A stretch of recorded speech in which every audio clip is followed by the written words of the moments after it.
আপু, আমার নাম সিমি। এই ঘটনাটি ঘটেছিল আমার আম্মুর সাথে। একদিন আমার আম্মু বিরিয়ানি রান্না করছিল।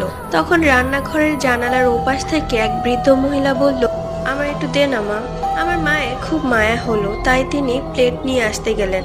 প্লেট নিয়ে আসার সময় তার মনে পড়লো আমরা তো 4 তলায় থাকি, তাহলে এই বৃদ্ধ মহিলা এত উপরে কিভাবে উঠলো? জানালার কাছে আসতেই তিনি দেখলেন সেখানে কেউই নেই। ঘটনা 2। আপু, আমার নাম কায়রা।